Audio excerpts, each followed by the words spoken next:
কাঁদিবি না তোরা আপন যারা, আমি মরলে ক্ষমা করিস তোরা।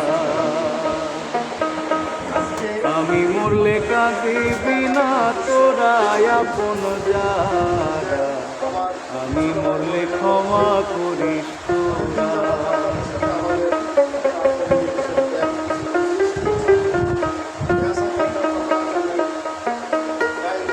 আমার মরণের কালে কলমা শোনাই দুঃখ ভুলে, আতুর লোবান গরম জলে গোসল করাস তোরা। আমার মরণের কালে কলমা শোনাই দুঃখ ভুলে, আতর লোবান গরম জলে গোসল করাস তোরা। সাদা কাপড় পরাইয়া কাঠের পালকি চড়াইয়া, সাদা কাপড় পরাইয়া কাঠের পালকি চড়াইয়া, বিদায় সাজে সাজায় দিবি তোরা আপন যারা, আমি মরলে ক্ষমা করিস তোরা। আমি মরলে কাঁদিবি না তোরা।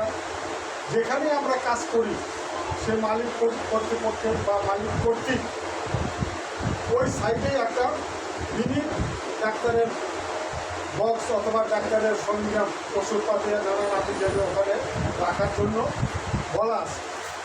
থাকলে গিয়ে একটা লোক অ্যাক্সিডেন্ট করলে প্রাথমিক একটা চিকিৎসা ওই জায়গাতেই অন দ্য স্পটে আমরা করতে পারি। তারপর যদি একটু গুরুতর বেশি আহত হয় তাহলে আমরা সেটাকে আমরা হাসপাতালে গ্রহণ করতে পারি। এই স্বাস্থ্যগতের ব্যাপারে যেমন আরেকটা আছে স্যানিটারির ব্যাপারে অনেক সময় আমরা কাজ করি ঠিক আছে, কিন্তু বাথরুমে যেতে গেলে বোঝা যাচ্ছে যে এখানে যে অবস্থা এখানে আর কাজ করার মতো ক্ষমতা থাকে বা ওই বাথরুম ইউজ করার মতো ক্ষমতা থাকে।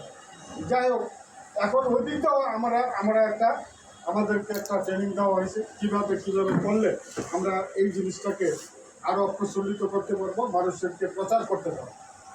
এখন এইগুলো আপনার স্বাস্থ্যগত দিক থেকে আরও আছে, যেমন সুস্থ পানির ব্যবস্থা।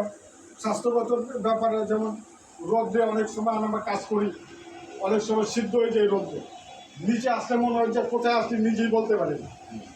তখন আমরা কিন্তু আমাদের ওই যে একটা পানির যে একটা ব্যবস্থা, যেটা কি বলে বিশুদ্ধ পানিটা আমাদেরকে অবশ্যই ওই সাইডে রাখার জন্য আমি প্রত্যেকটা বাইকে বলবো, এবং প্রত্যেকটা যেখানেই কাজ করি আমরা সেখানে রাখার একটা সুব্যবস্থা করতে হবে।